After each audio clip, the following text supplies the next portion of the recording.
I joined a fantasy football league for fun, nothing serious. I follow one team and I'm no stats expert. But when my friend asked, I thought, why not? Welcome to the Payback Vault, your go-to hub for revenge stories, epic payback, and jaw-dropping karma. Then I met Ethan, a self-proclaimed league pro. Well, he'd been dominating the league for years, and he had a chip on his shoulder. Turns out, he planned to make me the league joke from day one. Draft night was wild. The rules said no laptops, no phones, just us and our paper rankings. But when I walked in, everyone was breaking that rule. Everyone had their screens up, scrolling through stats, while I was the only one following the rules.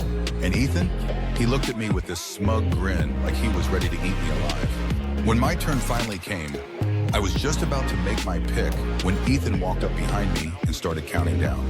10, 9, 8. I froze. The pressure got to me and I picked a random player. Ethan snickered. Welcome to the league, rookie. That moment hit hard, but I kept my head down. I was determined to turn this around. What would you do if people were breaking the rules? Call them out or just play along? First few games in Ethan's taunts, my team struggled from the start. Every time I lost, Ethan would post memes in the group chat, calling me the league's dead weight. It was clear he wanted everyone to see me as a joke. By the third week, I was honestly thinking of quitting. But there was something inside me that said, don't give him the satisfaction.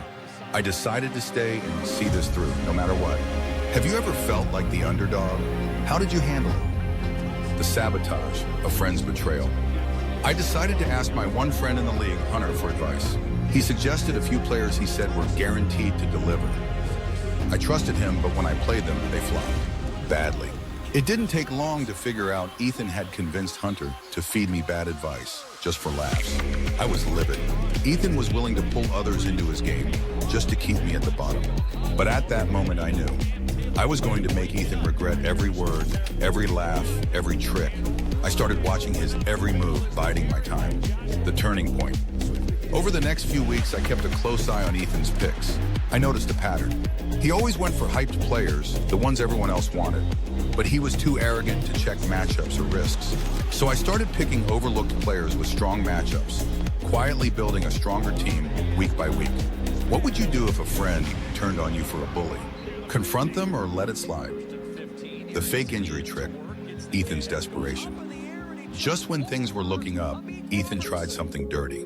Right before a critical game, he messaged me saying one of my key players was injured and suggesting I bench him. Not thinking I took his advice. And wouldn't you know it? That player ended up scoring big, costing me the game. I was furious, but I saw it for what it was, Ethan's desperation. He was starting to worry, and that gave me the fuel I needed to keep pushing. Strategic trade and Ethan's growing anxiety. Determined to stop Ethan's tricks, I started analyzing trades and matchups like never before.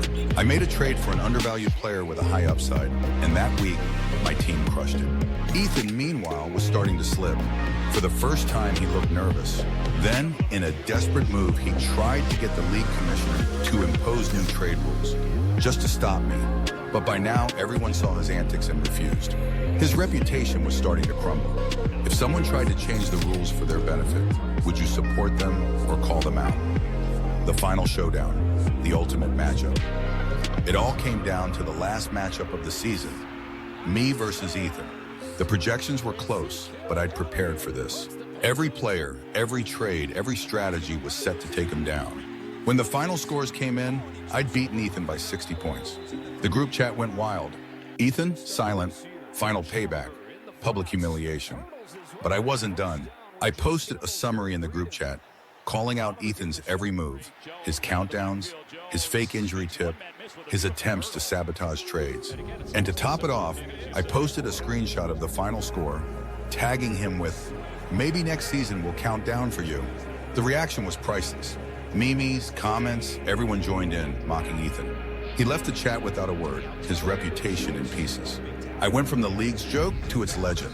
Have you ever turned the tables on someone who underestimated you? Share your story in the comments. If you love this story of karma, don't forget to like, subscribe, and share this with someone who'd love to see a bully get what they deserve.